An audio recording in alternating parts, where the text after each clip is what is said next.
vanish. So Kaseng United Democratic Party but Kaseng Hill State People's Democratic Party kala Thaw Biang Yak Regional Democratic Alliance lani RDA. Kenang ban pen kre lang na kebentak election ke yang dorba Lok Sabha ke balabu ban pelong la Syamsnam. La pelong ya ke jingelang jong ke RDA nen kesngi hakaba lajit ya unong elam Kaseng UDP ba met ba lingdo kumu chairman jongka ya unong elam Kaseng HSPDP iba KP Pangyang kumu secretary ya unong elam barang ba Kaseng HSPDP ba UMDC na mau kenrau iba Martil Mukim kumu co-chairman but ya president Kaseng UDP jong ke East Casials iba Jeta Starwell Khan kumu assistant secretary. The two political parties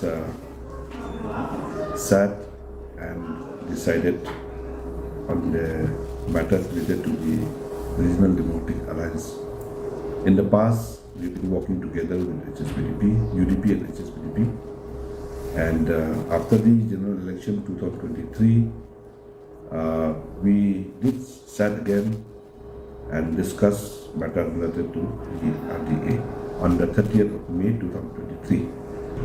In today's meeting, we have also nominated the chairman of the RDA, the co-chairman of the RDA, the secretary also was elected, and the secretary also was elected.